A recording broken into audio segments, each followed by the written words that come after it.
Hey everyone, welcome back to But Why the Podcast, and today we're continuing our PAX West 2019 coverage with the Dark Crystal Age of Resistance Tactics. In this interview, we talk with David Pottinger, president of Bonus XP and the lead developer on the Dark Crystal Age of Resistance Tactics. Find out more about this video game set in Thra and based on the Netflix original series that just came out, the Dark Crystal Age of Resistance. So give it a listen and learn more, and let us know what you think.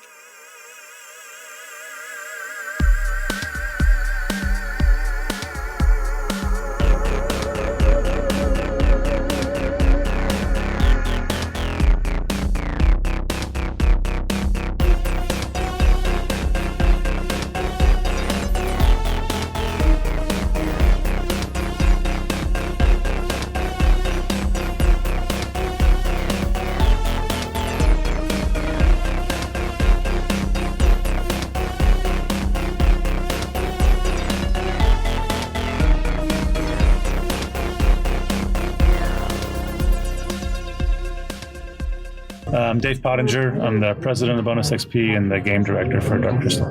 So how did the game start? Because there's so many different game types. Why tactics for a Dark Crystal adaptation? Two reasons.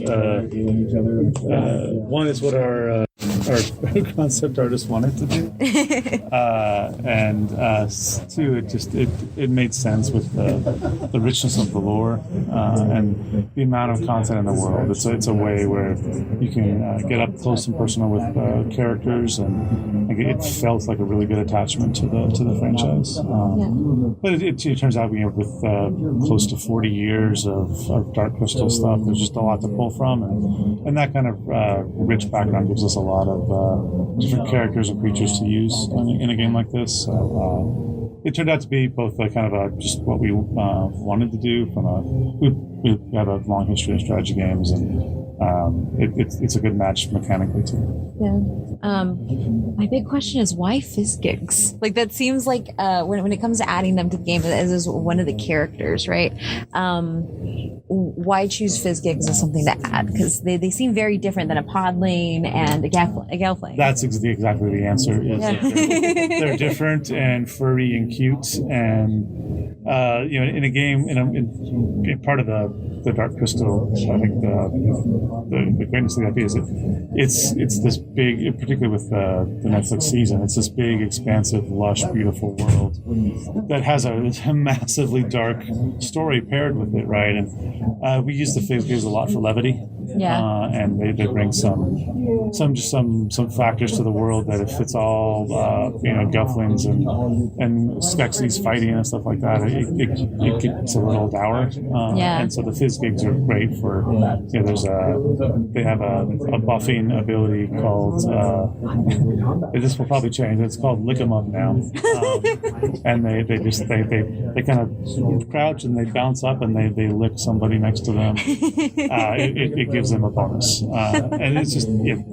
that type of fun and that reaction you have there, that's why we have them in there, so that they can bring some excitement and just some balance to the essentially to the genocide that's going on. It is really weird when you actually step back and you think about what the Dark Crystal is, the story it is actually telling. It helps us. The world is very vibrant and alive too, so that's nice. But I think for us as designers, we want people to have options and feel like they get a lot of differences in the gameplay. If it was all gelflings, we could make that cool and fun, but having podlings, so they have a different set of gear. You didn't see the gear system in the game at all that is there, but each the gelflings and podlings and fizz gigs equip different types of gear, and they have different sets of jobs and stuff. So it's most people are probably going to play 50-75% gelflings, but then the podlings and fizz gigs are great support characters to kind of add in and really spice up the game. I mean, I will be playing Pombo every round. I want to ask, obviously we talked about it but since obviously we're now recording, can you go about how you addressed the wing issue with flying? So if you're a fan of the Dark Crystal, you know that all the females can fly, particularly in the time period that we're in, which is about 100 years years before the original movie. And by the original movie, the wings were not, they had sort of lost the ability to fly, and it was more of a gliding. But here it's full-on flight. And so we want to represent the IP appropriately. So the first thing we did with the females was give them the ability to fly, and then unfortunately had the immediate impact where everybody in our entire studio just started playing all the female Gelflings because they could all fly, and who doesn't want to fly? So we've actually modified that a little bit now, and some of the jobs for the different Gelflings, if you're female, they'll give you the ability to fly.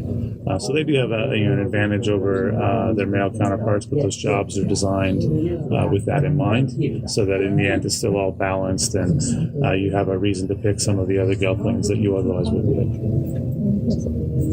One of the things that really struck me, like just getting pulled into the game, like even just the crystal on the screen right now, like everything feels very alive in the same way the show and the movie does. And I know you said that you worked with the Henson company to get the art there. What were some of the challenging pieces of art? Because looking at the character models like in here, they're very detailed and very layered, and I just the fact that you just see the little piece of the wings popping out, like that's a small detail. What went into that? It's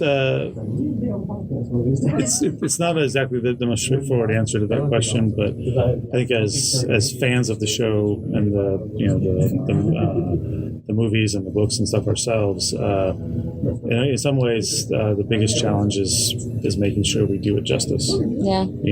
The Henson Company's been great. They invited us out to the feature workshop, and we actually got to meet with Lisa Henson herself. And I think we were about 4.5 minutes into that meeting, and she was already commenting on the angle of the ears of our Gelflings.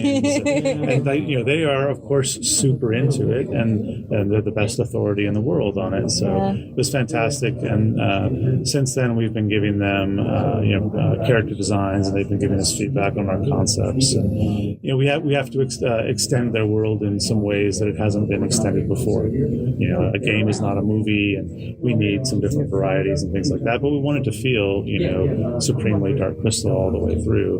And I think as fans ourselves, we try to do it right. It's nice to have the Henson Company to help us. But like the Fizzgig issue is a perfect example.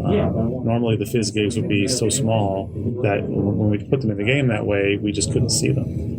People mistook them for inanimate things in the environment, and so we had to make them larger. And of course, the Henson Company said, "Well, why are they big?" And like, well, because you can't see them otherwise. And we went through that discussion with them, and they understand too. It's as much as it's important for us to love the franchises that we work with, even if we don't make them or we didn't create them. For the ones that we didn't create, it's equally important for the people who own the franchise to want the game to get made. And that sounds a little odd, but there are some people that aren't willing to kind of let go of the exactingness of their IP, and some people might have vetoed that we made the Fizzgigs that big, in which case then we would have just had to cut them. Like we can't. Our job is to make a game first and foremost. Yeah. We're gamers. If we wanted to just go tell stories in the Dark Crystal world, then we would go work on a movie or something. Yeah. Right? But we want something where it's a great game. It has to be a great game, a great core tactics experience. It's also in the Dark Crystal world, so our job is to marry those two things together, which is another way to answer your question. I think that the Henson Company was great to work with, and they once they understood why the Fizzgig had to be so big, then okay, well, a true fan will understand that's the way it is. And similarly, the Podvins are a little bit different sized, and in order for some of the things in the animations to read on a TV where you're sitting, across the living room from it, we've had to exaggerate and change a few things. But our hope is that it's coming from the right spot. We love the IP as much as anybody, and I think fans will understand why we made those changes in order to make a better game. When it comes to the different terrains, what are some of your favorite levels that you're in?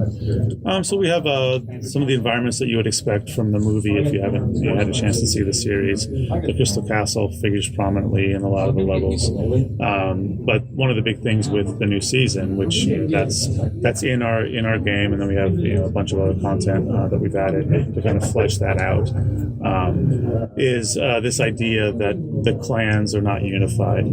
It's 7 different Gelfling clans. They're all very different, which is, I think, from a lore standpoint, we knew that they were different. We didn't realize how different they were.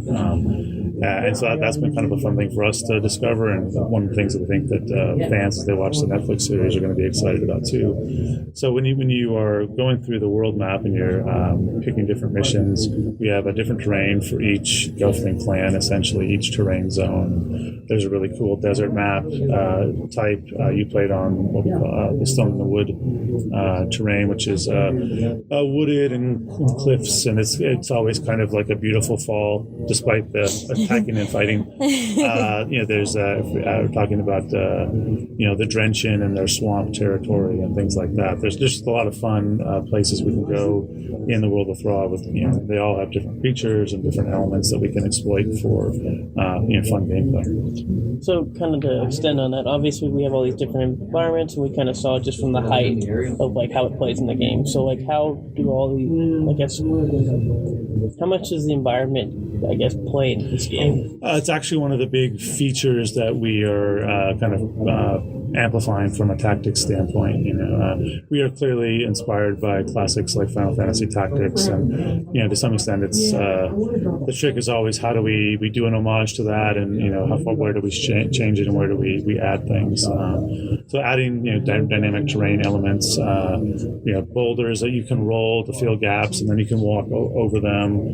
Pillars that you can use to crush your enemies, or if you knock them the other way, they'll provide a bridge across the stream. If you're familiar with the Dark Crystal and the gobbles, which is the nasty quicksand that kind of just instantly eats you, we have that, and you definitely don't want to get knocked back into that because you're not coming out of there. And then we've got some surprises with kind of more larger scale map changing effects and things like that change up the way a tactics game feels. And even though maybe you're dead set on bringing this party along and upgrading all those characters, you may have to play differently if you run into a map that has a cool map that's got levers that open different doors, and depending on who you want to fight, the levers go in one way or the other. And if you're good at fighting more ranged characters or fighting against melee, you're going to close that door differently, but then you have a different exit path to get out of the map. So we try to wind it back to player choice and make sure that it's something that can feed into that just as much as they're caring about their characters. So sitting here and listening to the music is honestly one of my favorite things about the movie as well. I mean, obviously the puppetry, but the music is a scale that is immersive and epic. And listening and having the theme play in the background on the menu screen, I have to ask you, I don't have to answer that question. Who did the music for you guys, and were you very focused on making it, We're actually still working on the music. Okay. This is a track that will be indicative of what we're doing, but it's, of course, with Hollywood, difficult sometimes to just reuse things exactly. So we've got a group that is going to give us music that has that scale and that orchestral kind of big, deep vibrance, and it'll feel like the Dark Crystal music. It'll technically be different music, of course. I think that's all. Yeah, I think that's all we have. I guess. What is a launch date? And we are saying this year, winter. So very late this year. Awesome. But the show came out yesterday, and I think it'll be a good chance for people to see some of that. We expect the fans will have seen some of that, but the game is also built again as a core tactics game, so you won't have to have Dark Crystal knowledge to come in and play it and have fun. I think you'll pick up on a lot more of the Easter eggs and the little tidbits here and there if you do know about the Dark Crystal, but it's not something where we require that. Awesome. Hey, well, thank you so much.